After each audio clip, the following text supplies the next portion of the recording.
enough to send me some markers to try out. They sent me the Honolulu 72 color dual tip set. So it's 72 colors plus a colorless blender, which I will show you guys how to use later. It has a brush tip on one side and a chisel nib on the other side. But there's also different sets that have a brush tip on one side and a bullet nib on the other side instead of a chisel tip, if that's what you prefer. So one thing I did notice while I was swatching these is that the colors really don't match the colors on the caps.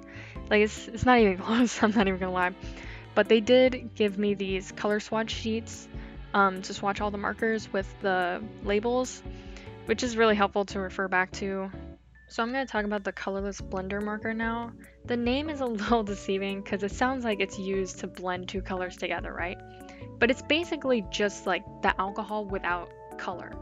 So it's mostly used to take the ink off the paper, as you see I'm doing right now. So when I make mistakes or the ink bleeds, or maybe I want to lift some of the color up, then I'll use the colorless blender to remove the ink. The Ohuhu set also came with this thing that you put under your paper so that the ink won't bleed onto the other side, which is nice. And right now I'm just doing a quick blending test. I got 4 markers in Ohuhus and 4 markers in Copics that were pretty close to each other, and I'm just testing out how well they blend together.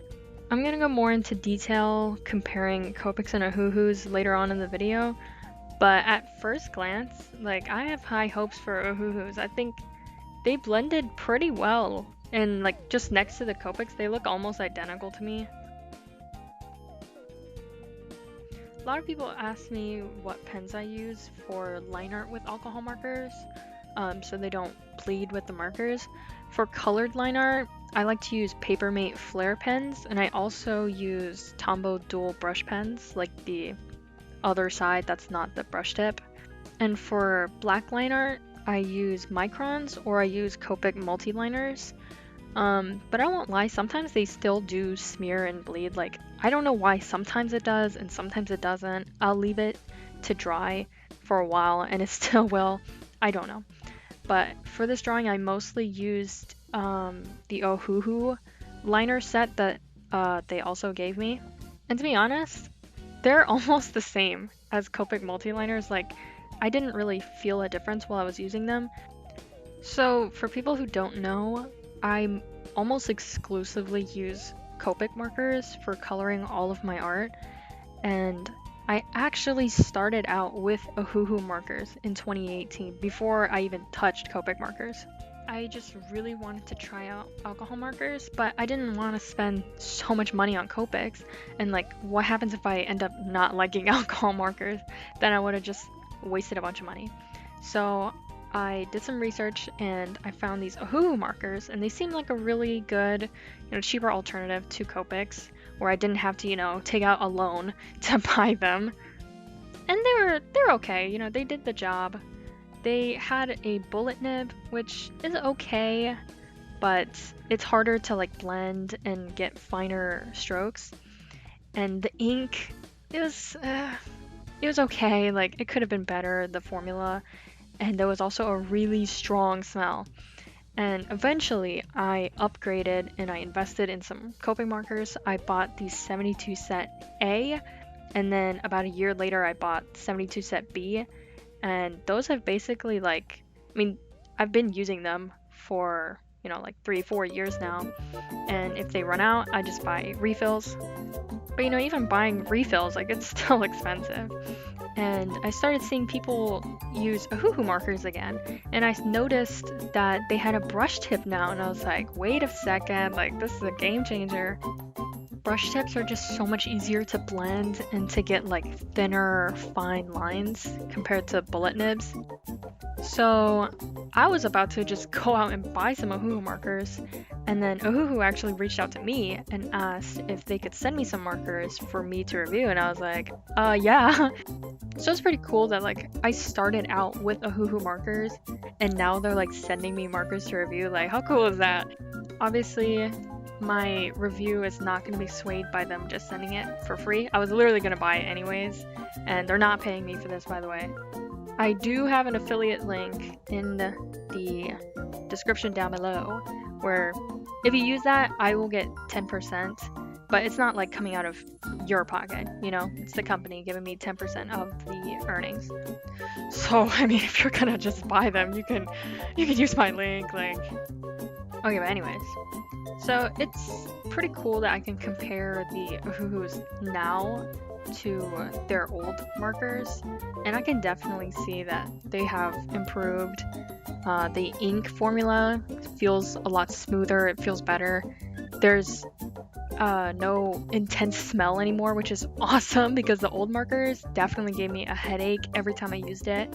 The old markers, the ink would bleed a lot easier, and the chisel tip was also like weirdly soft. I don't know if it's just from age that like maybe sitting upright the ink would soak in the chisel tip and make it softer. I have no idea, but the tip was weirdly soft. I don't know.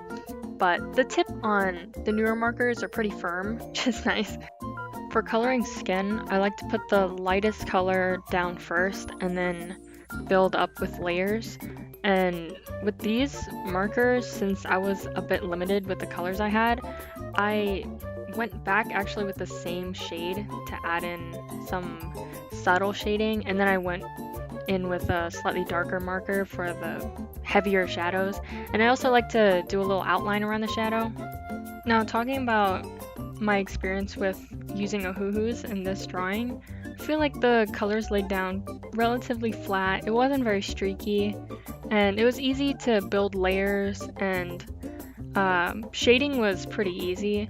It felt very similar to Copic's, like the experience wasn't very different. I didn't feel like it was any harder for me to color with Ohuhu markers. The 72 set that they gave me, it had a good range of browns, and it was very good for darker skin tones, but they did not have like any lighter skin tone colors in this set. There's one that's like very yellowy that maybe could pass as a lighter skin tone color, but I honestly would not use that as a skin tone color. So I did have to use my Copic markers for the lighter skin tone on Gwen and Peter and Mayday. But using the Copic side by side with the Ohuhu markers for the darker skin tone, I really did not feel a very big difference as I was coloring. And talking about the color range in the 72 color set, I think it had a wide range of colors. Like, it was a very basic 72 color set. Like, it has almost every color that you would need, minus the, the lighter skin tone color. They also did not have a light pink color, like a pastel pink. They had a very hot pink color, which I'm not too into. They also didn't have like a very light purple, which I use a lot for shading. So I was kind of sad that the set didn't come with a light purple. And there's a couple colors that are very similar to each other in this set that I would have probably just preferred if I had only one of those colors and then, had a light pink or a lighter skin tone color. Like, Y2 and YR33 are almost identical. Like, you really can't tell the difference when you put it on paper. So I would have just preferred to have one of those and then have a different color that didn't come in this set. The blending on these markers are really smooth, as you can see while I'm rendering this shirt. Like, I only used like 2, maybe 3 colors for the rendering, and it blends pretty nicely. There is a thing though, when you go back with a lighter color on top of the darker color, it really pushes the ink around. Like, it looks almost as if I used the colorless blender on top of it, and I don't really like that look. It doesn't really do that with Copics when I layer light colors on top of darker colors. If I push really hard and I keep layering light colors on top of dark, it will do that eventually. But I felt like the Ohuhus, it lifted the color a lot easier than Copic markers, which I did not really like. My blending process is normally I put down a very light base color, and then I have like a mid-tone and then the darkest color on top, and then I go back with the mid-tone and the lighter color to blend everything together, and usually it blends really nice. But I found that with Ohuhus, anytime I put a lighter color on top of the darker color to try to blend it, it kind of just ended up lifting the color up instead of like actually blending, you know? And after I posted my TikTok video of this drawing, a lot of people in the comments were talking about how their Ohuhu markers don't really lay down flat, or it's very patchy. And I think to fix that, you just have to go over it multiple times, to be honest. And you have to slow down while you're putting the colors down. Then it won't be as patchy. I didn't really experience it being patchy or streaky. As you watch this time lapse, like, you can see when I put down the colors, it looks pretty even and flat. So I don't know if maybe they are using the Ohuhu markers that don't have the brush tip, that's why it's more streaky. Or maybe they're just going too fast and not putting down enough layers. You can see while I'm filling in this pant leg, it looks pretty smooth, and that's just one layer. And then I go back with the same color to build up some shading. But yeah, it doesn't really look patchy or streaky to me. So comparing these Ohuhu markers to Copics, I feel like they're almost at the same level for like the ink quality. I feel like Copic is slightly better, like just with being even and the ink formula, but they're very close to each other, to be honest. One of the main reasons that people chose Copics over other alcohol marker brands is the brush tip.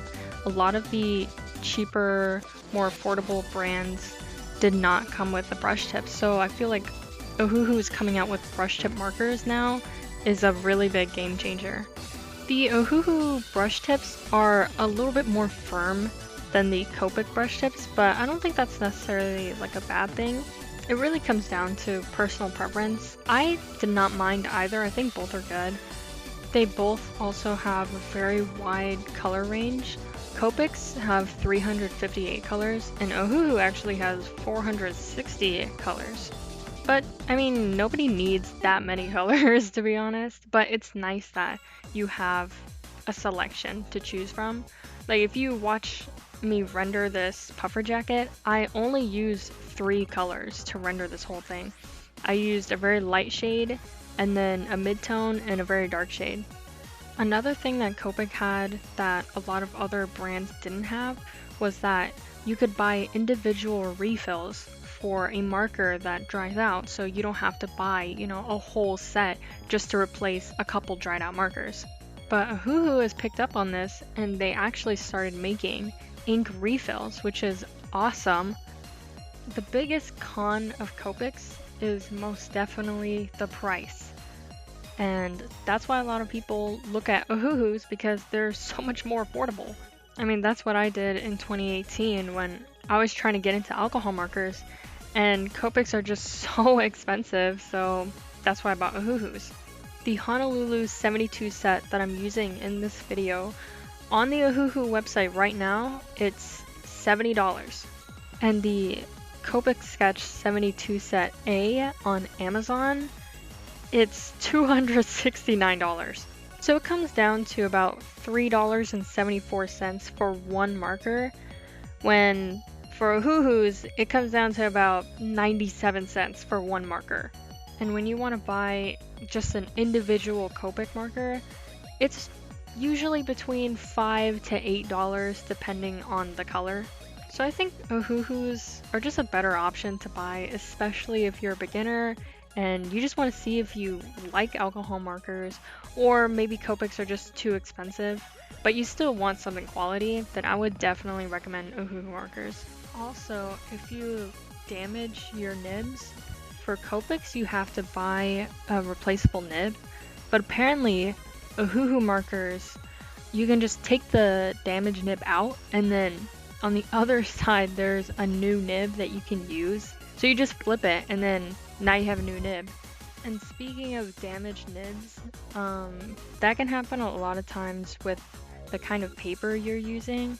So it's better to use like a smoother paper that doesn't have a super rough surface.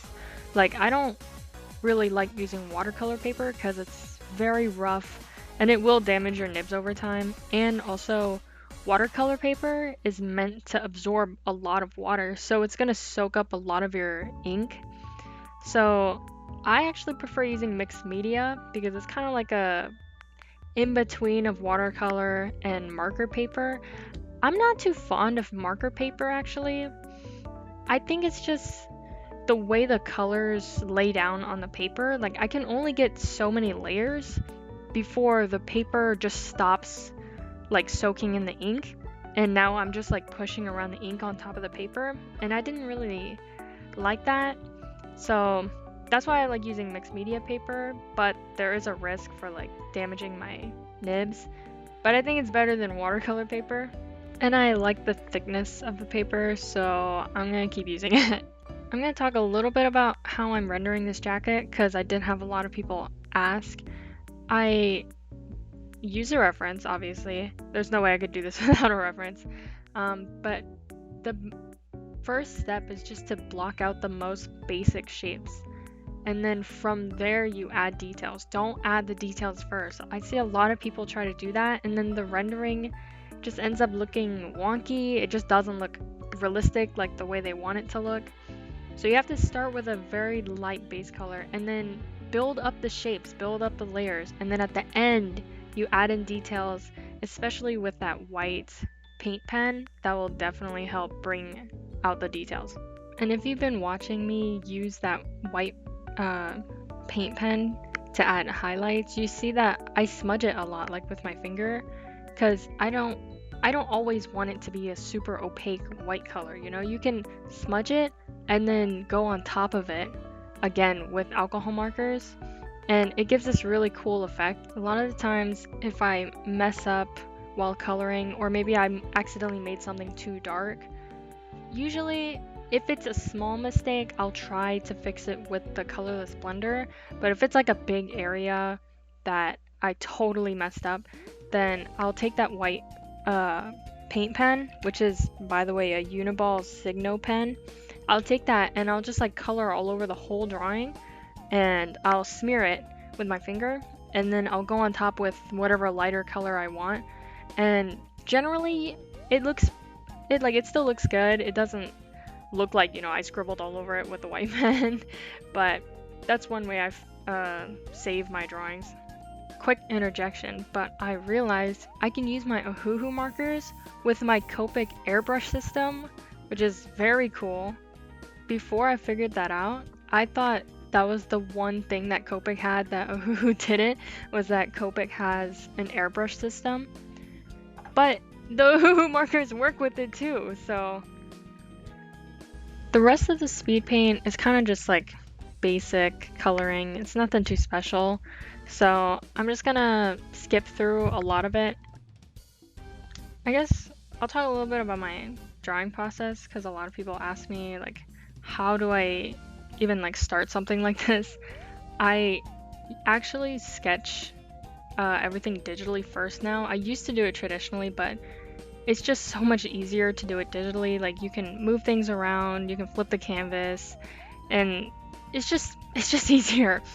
And when I try to redraw something over and over on paper, you know how like the pencil lines will start being engraved into the paper, and after I redraw something so many times, I can try to erase it and then you'll still see the lines. Like it'll just never go away, and I could not stand that. And then to figure out my compositions and like the poses and perspective, I like to use 3D modeling apps. My favorite is Magic Poser. It's free, and you can also use the 3D models in Clip Studio Paint if you use that. And I think it's just so helpful to set up your scene, and like it helps when you have multiple people in one scene, and if you want to try out harder perspectives, and it also helps with lighting. Like there's just so many good things about using 3D modeling apps. And for references, I like to use Pinterest, and if I can't find like a specific pose that I have in mind, I'll just do the pose myself and I'll take a photo of myself and use that. And then once I have all my references and inspiration and I got my poses down, I know what my scene's gonna look like, I start drawing digitally in Procreate. And once I finish my sketch, I email it to myself so it's on my computer, and then I lay my computer down and I put a piece of paper on top and I transfer the drawing onto paper. So I'm just basically redrawing it again onto paper. And some people ask me like, why even bother? Like, why not just do the drawing digitally? And you know what, if I could, I would, but I'm just not very good at coloring digitally. I don't know what it is, but it just ends up looking very flat, and I'm just not that good. And I just prefer the look of markers, and I think I like seeing the texture of the paper and like the uneven ink of alcohol markers. Like, it will never be 100% perfectly flat and even like digital art, you know? Now, full disclaimer, when I'm done with my drawing on paper, I do go back with Procreate digitally and I fix up mistakes, and if I want to add in details that I really can't add in traditionally, like certain lighting, if I wanted to glow, I can't really do that traditionally. I can get close, but to really sell it, I do go back digitally, and I use like, you know, airbrush tool, because I can't really get that effect with alcohol markers. And also, if there's like a large area of space that I need to cover, like I'm coloring the ceiling with the markers just for the video, to be honest, but normally I would do that part digitally to save my ink because it's expensive, and I usually have to go back and fix it digitally anyways, and I want it to be a little bit more even instead of streaky. And here's the finished drawing after digitally retouching. I hope this video was informative and helpful if you are looking to buy these markers, and thanks for watching!